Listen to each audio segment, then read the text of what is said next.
Estamos en la sexta clase de capacitación en historia del fútbol, muy pero muy atrayente, y vamos a hablar algo muy importante. En la quinta clase hablamos del orígenes de los mundiales, de cómo se había disputado el mundial en Uruguay, de cómo también se había elegido la sede, de cómo había sido el transcurso del torneo con Bélgica, con países como, si no me equivoco, Francia, que no trajo al entrenador y a su figura.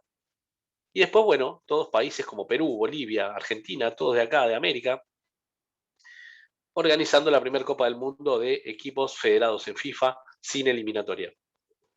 Ahora vamos a hablar de las primeras tácticas. Vamos a pasar a las tácticas. Vamos a hablar de las primeras tácticas. Tácticas en el fútbol. En el principio, el fútbol no tenía una estructura táctica como la de hoy. Los primeros juegos organizados que se jugaron con los pies y las manos fueron similares a los juegos de fútbol que se jugaban en la escuela. Un jugador abajo, 3 en la parte media y 7 arriba. Además, corrían todos atrás del balón, desplazándose por el terreno de juego. Algo increíble, como de a poco no tenía tácticas. Ahí vamos a la segunda hoja. A través del tiempo, el fútbol ha experimentado una modificación en las disposiciones. Así es como se fueron formando las primeras alineaciones tácticas y se pasó de tener sistemas ofensivos a defensivos. Es muy interesante cómo fue evolucionando, ¿sí?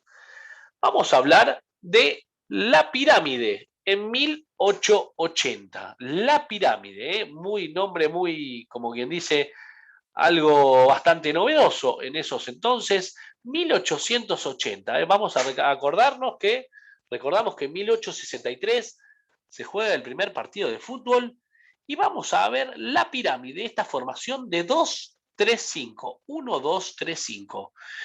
¿Qué tenemos en la pirámide? Esta formación contaba en Inglaterra, ¿no? El inicio se inventó en Inglaterra y contaba con un medio centro, que no es lo mismo en este punto del tiempo como un centro tapón de hoy, sino que es el punto de apoyo del equipo. Él iba a iniciar el juego con pases largos y a los dribleadores en las alas. Esta formación se utilizó en 1925, el año de modificación de la ley del fuera de juego. ¿Sí? Esta se utilizó claramente cuando se utiliza la primera ley de la posición adelantada. El historiador Brendan Murphy asegura que From Sheffield Whitlock, en el año 2007, año del 150 aniversario del primer club de la historia, que curiosamente al equipo en el que generalmente se le acreditaba haber transformado las tácticas de fútbol, asociación e inventado por sí mismo el juego moderno. No es un equipo profesional, sino el 11 de la Universidad de Cambridge de 1883. Contemporáneos describen al Cambridge como el primer equipo combativo en el que cada jugador tenía una zona asignada y jugaban como parte del equipo basado en el pase. ¿Sí? ¿Cuál era la base del equipo? El pase. Una zona del campo asignada a cada uno. ¿Sí? Por lo que vemos en esta táctica en la pirámide, precisamente en 1, 2, 3, 5, ocupan un montón el terreno de juego. Es muy, pero muy alentador esta táctica, si la vemos bien, pero es un poco arriesgada, ya que hoy casi sería imposible jugar con 5 jugadores de ataques netos, más un sexto que sería el enlazador, ¿sí? Ahí vemos ahí en el medio cómo justamente este entrenador ponía al centro half, Tenemos el extremo izquierdo, el interior izquierdo, el delantero centro, el interior derecho, el extremo derecho, half izquierdo, centro half. Half derecho, fullback izquierdo, fullback derecho y el arquero. El centro half hacía de nexo entre la defensa y el ataque directamente. Vamos a pasar también a otra idea creada por Herbert Chapman, el WM, ¿sí? Esta la usó también Tramutola en el año 1930, acá en la Argentina. Este sistema nació debido a que la FA, ¿sí?, se vio obligado a cambiar la ley del fuera de juego en 1925 debido a la caída del promedio de goles. Había bajado a 2,54 por partido, que es similar a la del juego de hoy en día. Y esto trajo bajas asistencias al campo de juego. Entonces, el fuera de juego en este momento exigía que 3 jugadores rivales, normalmente un arquero y 2 defensores, tenían que estar entre el arco y el contrario. La Asociación de Fútbol decidió la solución de necesitar solo 2 jugadores entre el delantero y el arco contrario, por lo tanto, el juego cambió para siempre. Como decíamos anteriormente, debido a los cambios de reglas, es como iban a trabajar las tácticas y las estrategias. Elbert Chapman es gerente de Northampton, Leeds y Huddersfield, y a partir de 1925 fue gerente del Arsenal. Su capitán, Charlie Bouchan, convirtió lo que era jugador del centro del campo, el medio centro, de un 1-2-3-5 a un defensor central en respuesta a un cambio realizado en la ley del fuera de juego. Antes, en 1925, había requerido de 3 jugadores del equipo contrario entre un adversario y la meta. ¿Sí? ¿Qué queremos decir con esto? Que primero eran 3 y luego se pasó a 2 y después volvió a 3. El cambio dio una cobertura adicional en la parte posterior. 2 defensores era más viable debido a que ambos en teoría siempre podían jugar con la posición de frente a ellos. De lo contrario, esa persona quedaba fuera de juego. Venían las primeras reglas del famoso offside o la famosa posición adelantada, que también es parte del reglamento, y primero 2, después 3, después 2 y el arquero, hasta que medianamente se pusieron de acuerdo. En 1930, el cerrojo suizo, ¿sí?, ideado por Karl Rappan, los sistemas de juego formados por 4 defensores fueron fundamentales en los inicios de su implementación. 2 sistemas fundamentales en el cerrojo suizo: 4-3-3 y después 1-3-2-1-3. Y por supuesto el cerrojo. Fue utilizado en los años 30 por la selección de Suiza y obtuvo excelentes resultados debido a la elevada protección de la propia portería, a pesar de la polémica de las polémicas debido a su carácter inminente defensivo, así como el sistema WM tenía la intención de aumentar la protección de las zonas aproximadas a la portería.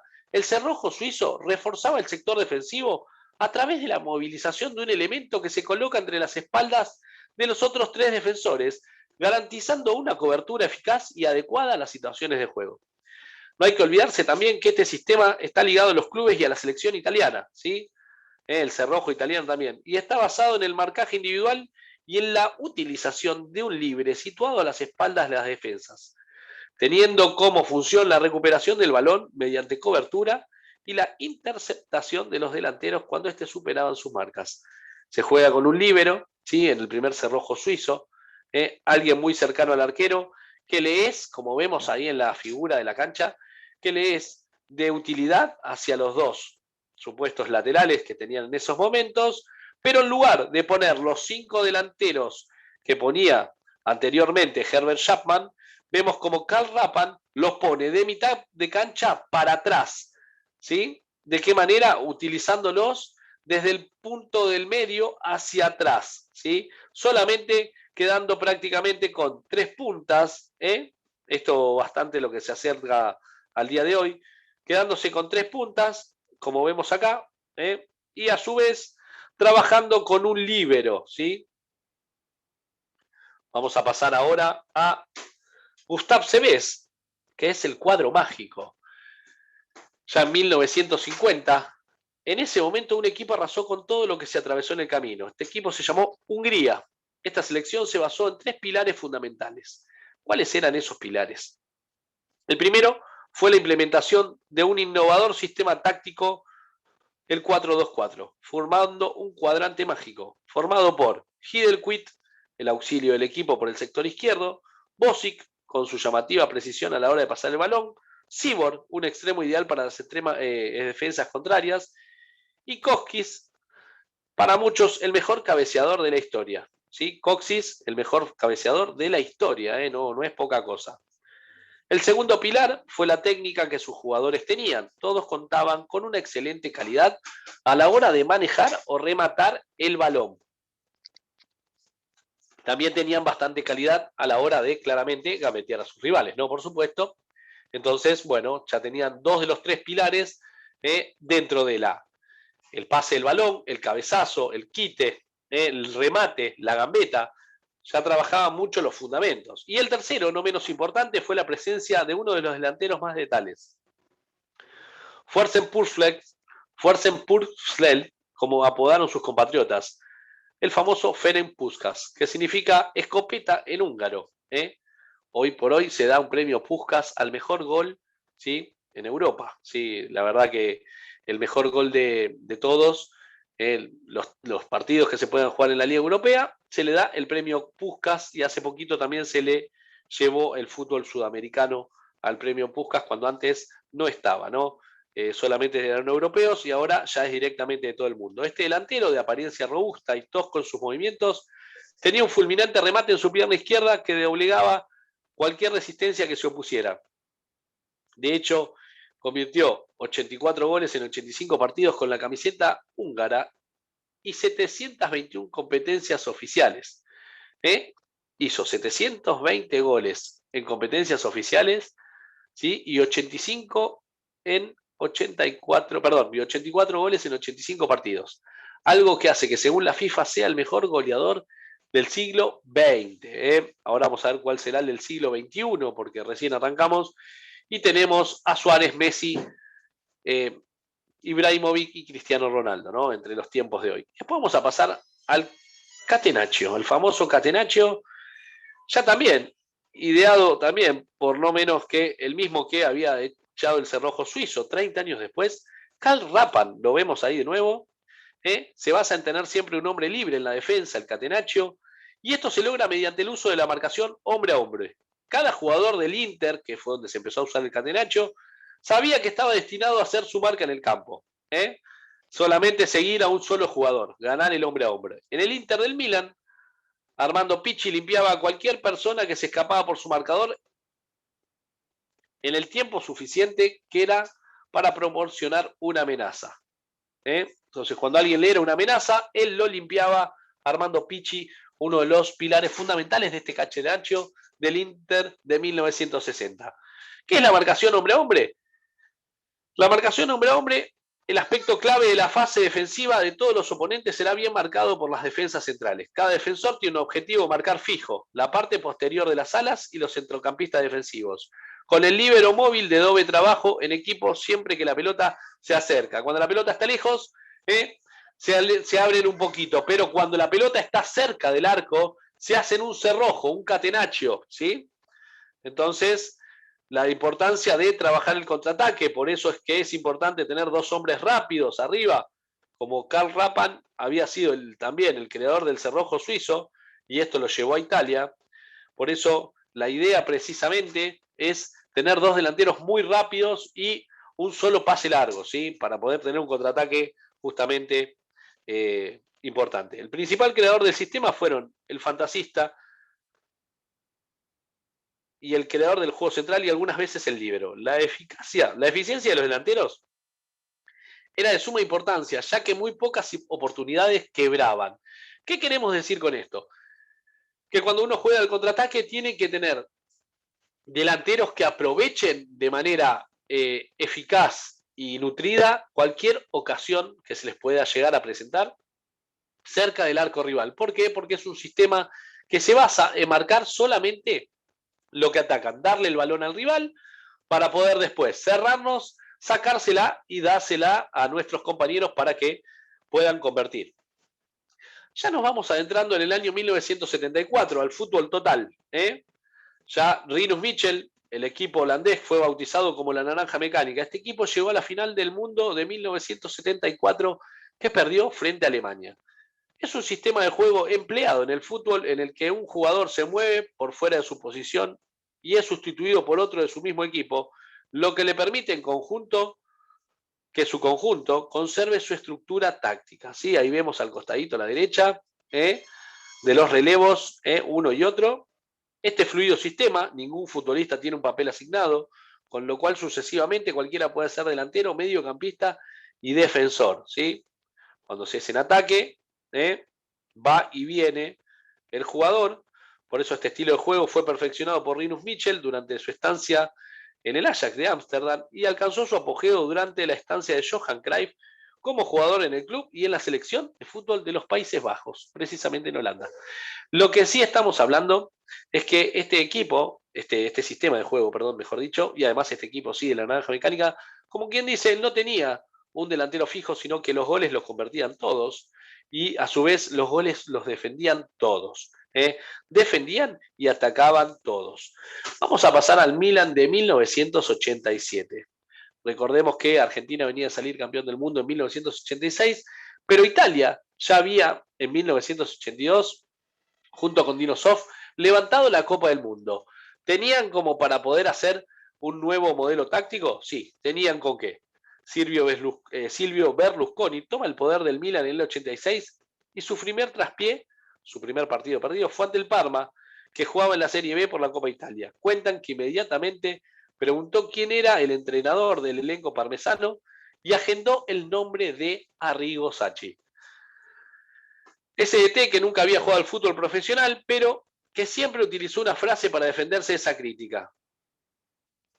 Una frase demasiado trillada, pero no menos importante. Decía Arrigo Sacchi, no sabía que para ser jinete antes había que ser un caballo. Muy interesante, muy real, donde hoy por hoy ya los técnicos que no han jugado mucho al fútbol profesionalmente o que casi no han jugado o de manera nula, pueden estar a través del entrenamiento dirigiendo una primera o hasta selecciones de fútbol, ¿sí? Llegó en 1987 y cambió los cánones del calcio. Se comenzó a defender con 4 en el fondo, con marcación zonal, con previsión en el campo rival y achique para dejar en posición adelantada al rival. Los secretos de esta revolución, el DT respondió en una entrevista una vez: en un entrenador nunca puede hacer todo. Por lo tanto, fue una situación particular. Primero fue a buscar un club de ambición que no solo quería ganar, quería que el equipo fuera dueño de la pelota, dueño del juego, un equipo que se debía divertir, convencer y ganar. En Italia era raro eso. ¿Por qué? Porque solo se piensa en ganar. Para ese proyecto contó con el apoyo de 3 jugadores que resultaron decisivos: Ruud Gullit, Marco Van Basten y Frank Rijkaard, y se los conocía como el Milan de los holandeses. Este Milan que peleaba con Napoli los escudetos mano a mano con la Juventus de Platini, ¿sí? Tenía precisamente como entrenador nada más y nada menos que Arrigo Sacchi. Muy, muy interesante. Este Milan no era cualquier cosa. La verdad que ha podido hacer historia, como quien dice, en Italia de los 80 y parte de los 90. Y vamos al juego de la posición de Pep en el 2009 ya. Las raíces del Barcelona de Guardiola se pueden buscar en el Dream Team de Cruyff y en el Ajax de Louis van Gaal. ¿Qué queremos decir? Que las raíces de este juego de Guardiola, donde todos defienden y todos atacan, no es menos que lo que ya se venía trabajando como el fútbol total de 1974, donde Rinus Michel había ya medianamente trabajado sobre esta teoría. De hecho, el joven volante central, Guardiola, a los 21 años, fue campeón ya en la Champions League, la primera en la historia del Barcelona, justamente con Cruyff como DT. Los cimientos de sus equipos ya los había puesto cuando comenzó a dirigir el Barcelona, donde su mediocampista era Sergio Busquets. Empezó a dirigir el Barcelona B, antes de que lo elijan para suplantar precisamente, si no me equivoco, a Rijkaard, y venía con una filosofía ya el Barcelona, y este hombre continuó con esa filosofía. De la Masía la llevó ahí. Llegó al primer equipo para sustituir a Rijkaard, justamente como habíamos hablado, y sus primeras decisiones fueron dejar afuera a Ronaldinho y a Deco. Su apuesta fue agente de la casa y confiar en Messi con la 10 en la espalda. El título de la liga llegó en la primera temporada. Guardiola enfocaba todos los detalles, lo tenía todo controlado. ¿Cuáles eran las claves de su revolución? El juego de posición y posesión. Posición y posesión. Cuando tenemos posición, siempre tiene que ser superior al rival y la posesión del balón también tiene que ser superior al rival. Recordemos que el Barcelona, cada vez que terminaba un primer tiempo o terminaba un partido, siempre tenía que tener, a pesar del resultado, la posesión del balón muchísimo más que el rival, a pesar de que su resultado había sido adverso, ¿no? A veces decían, bueno, él tuvo 70-30 la pelota, esa era la posesión del balón adecuada para el Barcelona, más allá de si el resultado era perdió 1-0 o empató 2-2 o perdió 3-2 o ganó 4-0, ¿no? Entonces, como vemos ahí, muchos triángulos, mucha triangulación, fruto de los rondos que entrenan, con modificaciones que descolocan a los rivales, como cuando colocó a Messi de falso 9 ante el Real Madrid y fue 6-2 de visita. Mucho circuito, mucho conector, mucho flujo de juego a la hora de la triangulación, muchos, como quien dice, los rondos, los famosos rondos, donde el rondo ya con obstáculos, donde ponen los dos marcadores, ponen 3 defensores y los 5 o 6 jugadores van pasándose el balón. Es muy interesante, se basa esa filosofía de Pep Guardiola en el fútbol total de 1974, con el avance precisamente de esto, ¿no? De los rondos. Vamos ahora a hablar un poquito de cómo fue evolucionando desde 1930 hasta el 2009, desde 1880 hasta el 2009, como vimos ahí, pasando por los mundiales y los que marcaron una historia en el fútbol tienen que ver precisamente con arriesgar, la importancia de arriesgar, porque son exitosos. Ahí lo vemos a Rinus Michel, a Guardiola, vemos a los entrenadores suizos, ¿sí? Vemos a Arrigo Sacchi, vemos a Tramutola también, que habíamos hablado de 1930, porque son precisamente o mismo Cruyff, ¿por qué son precisamente exitosos estos entrenadores? Son exitosos porque hacen lo que otros entrenadores jamás harían. Revisemos esto, ¿sí? Jamás harían, y no solo eso, sino lo que nadie se anima a hacer. Ahí podemos ver que se ha jugado como con 5 defensores y se ha puesto 5 defensores, o viceversa. Se ha jugado a darle la pelota al rival o a darle solamente la tenencia y marcar el 1-1. Es cuestión de cómo se siente cada uno, cómo tiene que ver el fútbol cada uno. Por eso, a la hora de llevar adelante una táctica junto con una estrategia que claramente van de la mano, es importante recordar esta parte de la historia. ¿Por qué? Porque podemos estar siempre a la hora de hacer algo nuevo, algo novedoso. Porque no siempre en el fútbol está todo dicho. Nos vemos en la próxima clase.